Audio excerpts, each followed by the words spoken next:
Indo Pacific reason जो कि आजकल ग्रेट पावर राइवलरी या ग्रेट पावर कंपटीशन भी कह सकते हैं, न्यू कोल्ड वॉर भी कह सकते हैं, जियो political and Jio economic rivalry भी कह सकते हैं, उसका हब है। तो उसकी काफ़ी इंपॉर्टेंस है अगर उसको देखा जाए थ्रू सम इलस्ट्रेशंस और मैप्स।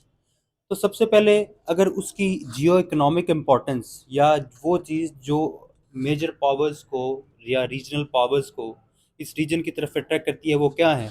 सबसे पहले तो चाइना एक इमर्जिंग सुपर पावर है। जैसा कि वर्ल्ड बैंक की रिपोर्ट कहती है कि this China will surpass USA's economy by 2036।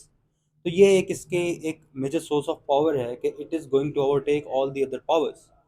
तो इसको कर्टेल करना जो वेस्टर्न ऑर्डर है उसके लिए ज़रूरी है। तो जिसके लिए उनके लिए ये इसकी स्ट्रेटजिक इम्पोर्टेंस बढ़ जाती है। सेकंड, इस पे ना काफ़ी ट्रेड चोक पॉइंट्स हैं। अब इंडो पैसिफिक पे दुनिया की मेजर चंक ऑफ ट्रेड होती है, स्पेसिफिकली ऑयल ट्रेड या एनर्जी ट्रेड। गैस कतर से या आपकी यूएई, सऊदी अरब, डिफरेंट रीजन से जो कि ओपेक नेशंस हैं उनका जो ऑयल एक्सपोर्ट होता है वो भी इधर से ही होता है। अब इसमें देखें यहाँ पे तीन मेजर स्टेट्स हैं। This is strait of Hormuz, Bab el Mandeb and then there is strait of Malacca. अब स्टेट ऑफ हरमूज को अगर देखें तो वहाँ से मेजर कंट्रीज ऑयल का ऑयल जैसा कि केएस है, ईरान है, यूएई है, इराक है, कुवैत है और एलएनजी कतर की यहाँ से आती है। ये स्टेट को अगर चोक कर दिया जाए, बंद कर दिया जाए यूएई और ईरान के दरमियान से, तो ये ऑयल ट्रेड रुक सकती है। तो जियो इकोनॉमिक इम्पोर्टेंस सिमिलरली बाबुल मंदब है। यहाँ से ये स्विस कनाल से कनेक्ट होके मेडिटेरियन सी देन यूरोप, यहाँ से ट्रेड होती है मेजर, तो वो भी बंद हो सकती है। सिमिलरली चाइना की जो मेजर ट्रेड एक्सपोर्ट और इंपोर्ट वो स्टेट ऑफ मलाका से होके इंडोनेशिया मलेशिया के दरमियान से जाती है। तो चाइना की भी 86% ट्रेड यहाँ पे स्टेक पर लगी हुई है। तो इन सब को कर्टेल करने के लिए, इस सबको अपने तरफ या अपने सेल्फ इंटरेस्ट की तरफ टिल्ट करने के लिए जो इंडो पैसिफिक में ग्रेट पावर राइवलरी चल रही है उसमें स्टेट्स कुछ अलाइंसेस बना रही हैं, कुछ मिलिटराइजेशन के थ्रू काम कर रही हैं, कुछ इकोनॉमिक इंसेंटिव्स दे रही हैं जिसको हम चाइनीज शाह पावर भी कहते हैं रियलिज्म के सेंस में। तो ये जनरल इम्पोर्टेंस है इंडो पैसिफिक रीजन की अगर हम इकोनॉमिक पॉइंट ऑफ व्यू से या simple political point of view से देखें। अब इसमें क्या है कि इंडिया एक रीजनल प्लेयर है जिसको यूएसए ने अपनी तरफ माइल किया, टिल्ट किया to counter China because India already had anti Chinese sentiments. तरह पाकिस्तान है, USA needs Pakistan to keep a check on Iran, to keep a check on Afghanistan and to keep a check on this Persian Gulf. तो पाकिस्तान भी relevant है USA के लिए और Pakistan China के लिए भी रेलेवेंट है। सी पैक जो चाइना का बीआरआई का फ्लैगशिप प्रोजेक्ट था, its success depends upon the credibility. Its success is really necessary for BRI to emerge as a trustworthy project. तो ये चीज़ें जो है अगर इनको ऑब्जर्व किया जाए तो ये इस रीजन की जियो स्ट्रेटजिक इम्पोर्टेंस को बढ़ाती हैं। अब अगर मिडल ईस्ट को देखें, सिमिलरली यहाँ पे भी पावर राइवलरी चली है। चाइना इन्फिल्ट्रेट कर रहा है ईरान के थ्रू, चाइना केएसए और ईरान की रिप्रोचमेंट करवा रहा है to just get into the political landscape of Middle East. इससे भी यूएस एंटागनाइज होता है। तो इन सब इम्पोर्टेंस के तहत कुछ इम्पोर्टेंट एग्रीमेंट्स, कुछ इम्पोर्टेंट डील्स यहाँ पे होती हैं, कुछ इम्पोर्टेंट पॉलिसीज कंट्रीज फॉलो कर रही हैं। इसमें चाइना के पर्सपेक्टिव से अगर देखें तो चाइना यहाँ पे कैसे राइज कर रहा है, तो एक 9 डैश लाइन सबसे पहले आती है। 9 डैश लाइन चाइना का यहाँ पे स्ट्रेटेजिक इंटरेस्ट है to keep the economic hold over the energy resources. अब 9 डैश लाइन है साउथ चाइना सी में, चाइना के नीचे साउथ साइड पे जो सी है उसको साउथ चाइना सी कहते हैं। वहाँ पे कुछ रिसोर्स रिच आइलैंड्स हैं जिसमें पार्सल आइलैंड, स्पार्टले आइलैंड। तो चाइना इस पे क्लेम करता है कि ये जो 9 डैशेज हैं हिस्टोरिकली ये चाइना का पार्ट होती थी, तो अभी भी करंट वर्ल्ड ऑर्डर में ये चाइना का पार्ट होंगे। But the current world order operates upon international rules and regulation, some customary laws, जिसकी बेसिस पे डिसाइड किया गया था UNCLOS, United Nation Convention on laws of seas में 1982 में, कि जो इकोनॉमिक राइट्स है स्टेट्स की वो कोस्ट के 200 नॉटिकल माइल्स की रेंज तक होंगे वो कंट्री के। जितना टेरिटोरियल राइट है वो 12 नॉटिकल माइल्स तक होंगे। तो ये जो पार्सल्स पार्टले आइलैंड्स हैं, ये चाइना के जो लीगल या करंट वर्ल्ड ऑर्डर पे जो कस्टमरी रूल्स हैं, ये उससे बाहर आते हैं। बट स्टिल चाइना इस पे क्लेम करता है अगेंस्ट एशियन नेशन, क्योंकि ये एशियन नेशंस के हैं लीगली, अगर हम इंटरनेशनल नॉर्म्स को माइंड में रखें। लेकिन चाइना इज बीइंग असर्टिव, तो वो ये इसको क्लेम करता है यहाँ पे अपना टेरिटोरियल होल्ड बनाने के लिए। तो चाइना वायलेशंस कर रहा है। वो कैसे कर रहे हैं, हम आगे चाइना की कुछ पॉलिसीज़ में देखेंगे कि वो कैसे साउथ चाइना सी या ईस्ट चाइना सी में वेपनाइजेशन कर रहा है। तो दिस असर्टिव अप्रोच के चाइना डिनाई करना करंट वर्ल्ड ऑर्डर को, अपने प्रिंसिपल्स को असर्ट करना, उसको हम कहते हैं चाइना की wolf warrior diplomacy, some aggressive diplomacy for gaining its own self interest. और इसको चाइनीज थर्ड रेवोल्यूशन भी कहते हैं, जो कि दो रेवोल्यूशन, जो फर्स्ट रेवोल्यूशन था कम्युनिस्ट रेवोल्यूशन जो 1949 में आया, देन इकोनॉमिक रेवोल्यूशन जो माओ जेडोंग के बाद आया 1980s में, जब चाइना ने अपनी पॉलिसीज कैपिटलिज्म की तरफ शिफ्ट की इन इकोनॉमिक रेल। और अभी जो थर्ड रेवोल्यूशन है कि चाइना बैकएंड से फ्रंट पे आ रहा है असर्टिव पॉलिसी से।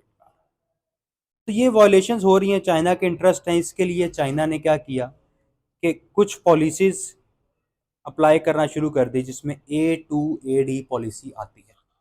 अब A2AD पॉलिसी एक एंटी एक्सेस, दो is anti access A2 and AD means access denial policy of China, कि ये बाकी कंट्रीज को इस रीजन में एक्सेस ही नहीं लेने देती। अब ये सिर्फ साउथ चाइना सी में नहीं, ये ईस्ट चाइना सी में भी अप्लाई होती है। अब चाइना एक्सेस कैसे रोकता है, चाइना ने एक तो आर्टिफिशियल आइलैंड जो कि मेजर डोमिनेंट शिप्स होती हैं, उनको यहाँ पे दो लेयर्स बना दी ताकि कोई भी कंट्री यहाँ पे एंटर ना हो सके। मिलिटराइजेशन के तौर पे, खास तौर पे ट्रेड तो होती है, लेकिन जो अग्रेसिव या आपकी वॉरशिप्स हैं वो यहाँ पे एंटर ना हो सके, उसके लिए लगाए। सिमिलरली एयर अगर कंट्रोल करना है तो एंटी एयरक्राफ्ट मिजल्स लगाए हैं, ठीक है, सरफेस टू एयर मिजल्स लगाए हैं, ठीक है, ताकि कोई जो एयर फोर्सेस हैं वो भी अटैक ना कर सकें। इसी तरह एंटी शिप बैलिस्टिक मिसाइल्स और एंटी शिप क्रूज मिसाइल्स लगाए गए हैं चाइना की बाउंड्री में और within the east China sea and south China sea, ताकि कंट्रीज यहाँ पर इन्फिल्ट्रेट ना कर सके, कि ये बाकी कंट्रीज की वॉरशिप्स को, बाकी कंट्रीज की मिलिट्रीज को इन रीजन में साउथ चाइना सी में और ईस्ट चाइना सी में एंट्री नहीं दे रहे। तो this is also part of Chinese wolf warrior diplomacy. तो ये साउथ चाइना सी में ये भी चल रहा है। तो ये फर्दर एंटेगनाइज करता है वेस्टर्न ऑर्डर को, यूएसए को स्पेसिफिकली, कि चाइना मिलिटराइजेशन कर रहा है। चाइना ने रिसेंटली $302 बिलियन अपनी डिफेंस में इन्वेस्ट किए और वो डोमिनेटली मिलिटराइजेशन कर रहा है इन रीजन्स को। इसके रिएक्शन में यूएसए ने फिर ऑकस पैक्ट साइन किया, ऑस्ट्रेलिया को nuclear technology the through submarines, nuclear proliferation, ताकि वो इस रीजन में चाइना की बढ़ती हुई हेजेमनी को कंट्रोल कर सके। तो this is the aggressive policies या wolf warrior diplomacy of China east China सी में, साउथ चाइना सी में, अपने क्लेम्स, अपने इंटरेस्ट के लिए, अपनी डिफेंस के लिए। बिकॉज ये जो रीजन है, मिलिटराइजेशन का एक और भी वजह बनती है कि ये जो रीजन है this is totally open to attacks, जैसे जापान ने किया वर्ल्ड वॉर 2 में। तो इसको बचाने के लिए भी ये ज़रूरी है, एक सिक्योरिटी डायलेमा है चाइना के माइंड में। अब चाइनीज़ इंटरेस्ट सिर्फ एनर्जी रिसोर्सेज तक लिमिटेड नहीं है। चाइना ने एक तो एनर्जी रिसोर्सेज पे होल्ड बनाना ही बनाना है, उसके लिए ज़रूरी है, because China consumes 30% of world's energy. उसके लिए, उसकी इंडस्ट्रियल सेटअप के लिए ज़रूरी है, उसकी ग्रोथ के लिए ज़रूरी है कि वो एनर्जी होल्ड करे। इसके अलावा वो एक्सपेंशन जो अपनी कर रहा है बाकी कंट्रीज़ में, जो उसका जियो इकोनॉमिक एम्बिशन है, वो भी ज़रूरी है, वो भी इंडो पैसिफिक रीजन के थ्रू ही फुलफिल किया जा रहा है। अगर हम इस मैप में देखें, दिस रिप्रेजेंट्स चाइना की स्ट्रिंग ऑफ पर्ल्स पॉलिसी। अब इसमें पर्ल्स क्या हैं, कि वो पोर्ट्स जिन पे चाइना ने डायरेक्टली या इनडायरेक्टली होल्ड मेंटेन किया हुआ है through some deals, through some port diplomacy, through leases. जैसे श्रीलंका के साथ क्या हुआ कि चाइना ने डेप्ट दिया था $1 बिलियन, वो रीपे नहीं कर सके तो चाइना ने 100 ईयर्स के लिए उनकी बंतूता पोर्ट लीज पे ले ली। सिमिलरली ग्वादर पोर्ट है, चाइना उस पर डेवलपमेंट कर रहा है ताकि उसको म्यूचुअली यूज़ कर सके अपने शॉर्टेस्ट रूट ऑफ ट्रेड के लिए, और सी मलाका डायलेमा, जो मलाका के बंद होने का है ना, कि चाइना अगर वो बंद हो गया तो चाइना की ट्रेड रुक जाएगी, उसको एस्केप करने के लिए। सिमिलरली ईरान की चाबहार है, ओमान में है, दिसपोती पोर्ट है। तो मेजर स्टेट्स को कंट्रोल कर रहा है। एक स्टेट था मलाका, उस पर तो यूएसए की बेसिस है, मलेशिया में, इंडोनेशिया में। तो उससे सीखते हुए चाइना ने जो बाकी दो स्टेट्स यहाँ पे, स्टेट ऑफ हरमूज और बाबुल मंदब, उन पे अपना कंट्रोल करना स्टार्ट कर दिया। तो ये जो Myanmar, bay of Bengal, Sri Lanka, Maldives, Pakistan, Iran, Oman, Djibouti, Kenya, Tanzania, इन सब में एक जो पोर्ट्स को चाइना इन्वेस्ट करके डेवलप कर रहा है या कंट्रीज के साथ एग्रीमेंट्स कर रहा है, वो ये कर रहा है कि सी रूट पे उसका कंट्रोल बढ़े। वो बिसाइड स्टेट्स भी जा रहा है, लॉन्ग रूट्स पे भी जा रहा है।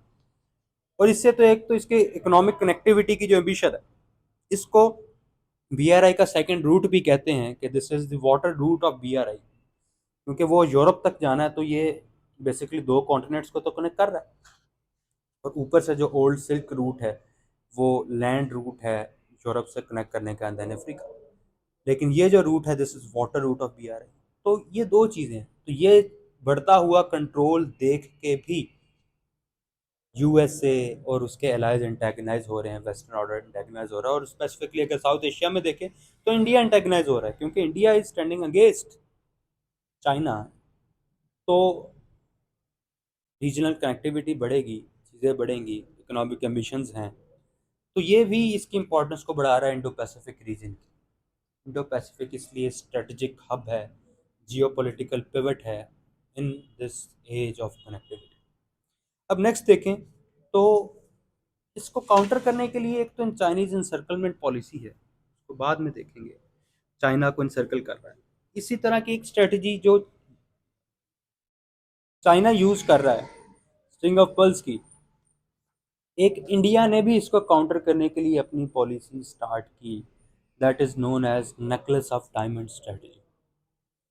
अब ये नेकलेस ऑफ डायमंड स्ट्रेटजी क्या है कि चाइना के इर्द गिर्द पोर्ट्स और through control of base Mongolia में, बाकी पोर्ट्स के थ्रू जो चाइना का पोर्ट्स पे कंट्रोल है उसको कम करना, और इंडिया का कंट्रोल बढ़ाना, चाइनीज की बढ़ती हुई हेजेमनी को कम करना। अब अगर इसमें देखें तो इसी तरह जापान जो कि यूएसएल आया, और इंडिया को रूम मिला, वियतनाम है, सिंगापुर है, इंडोनेशिया है।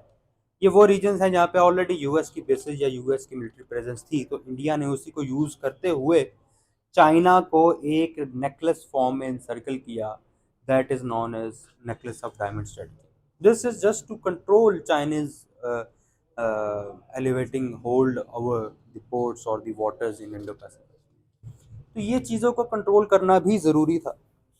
इंडिया ने भी काउंटर करना स्टार्ट किया यूएसए के सपोर्ट से। और जो जियो इकोनॉमिक राइवलरी है, जो इकोनॉमिक होल्ड चाइना का बढ़ रहा था, उसको काउंटर करने के लिए भी यूएसए ने इंडिया के थ्रू और मिडिल ईस्टर्न कंट्रीज के थ्रू और अपने वेस्टर्न अलाइज के थ्रू एक प्रोजेक्ट चलाया चाइनीज बीआरआई को काउंटर करने के लिए, एक अल्टरनेट रूट देने के लिए, that is known as IMEC under Biden administration. Biden brokered IMEC, India Middle East Europe economic corridor. अब बेसिकली क्या है कि ये ट्रेड कनेक्टिविटी का रूट है कि यूरोप, मिडल ईस्ट और इंडिया को कनेक्ट करना है ताकि इकोनॉमिकली ट्रेड हो। जो ट्रेडिशनल रूट था, वो जो डोमिनेटली शिप रूट है, वो सुएज कनाल से होकर रेड सी और देन इंडिया जाता था, या जो लैंड रूट था वो तुर्की से होके, मिडल ईस्ट से होके इंडिया जाता था। तो इसको कट करने के लिए, शॉर्ट करने के लिए और अपने एलाइज को इंसेंटिवाइज करने के लिए, अपनी तरफ अट्रैक्टिव फोर्स बनाने के लिए यूएसए ने एक ब्रोकर की डील की, जो ग्रीस के पोर्ट से वाटर मेडिटेरियन सी से होते हुए इसराइली पोर्ट पे जाएगी, और इसराइल का रोल एनहांस हुआ इससे इकोनॉमिक कनेक्टिविटी में। अब इसराइल का रोल एनहांस हुआ, देन केएसए को भी उसने इसमें पार्ट बनाया, यूएई को भी पार्ट बनाया, जो कि ट्रेडिशनल अलाइज है यूएसए के मिडल ईस्ट में, ताकि इनका रोल बने यूएसए की तरफ अट्रैक्टिव। जो जो इसकी ट्रम्प दौर में या ट्रम्प के एरा में, ट्रम्प की प्रेसिडेंसी में जो इसका रोल कम हुआ था, वो दोबारा उभरे एज अ इकोनॉमिक कनेक्टर या as the advocate of economic connectivity, क्योंकि ट्रंप ने सारे इकोनॉमिक एग्रीमेंट्स दूर कर दिए, टैरिफ एग्रीमेंट्स ख़त्म कर दी। तो अगेन यूएसए की सॉफ्ट पावर को बढ़ाने के लिए केएसए, यूएई, इजराइल को इंटीग्रेट किया गया, और अगेन वो फिर दोबारा अरेबियन सी से होते हुए इंडिया के गुजरात और मुंबई में कनेक्ट होंगे। तो ये एक शॉर्टेस्ट ट्रेड रूट बनता है जो स्ट्रेट वे लैंड और दो कम्बिनेशन चल रही हैं जो लैंड और वाटर रूट्स के थ्रू कंबाइन होकर जाता है। This is also to curtail Chinese rise. तो ये कुछ आपके बनते हैं पॉसिबल जो इंडो पैसिफिक में होने वाले डेवलपमेंट्स हैं, इंडो पैसिफिक में होने वाली राइवलरी है, चाइना का रोल है, इंडिया की इंटेग्राइजेशन है, यूएसए के स्टेप्स हैं।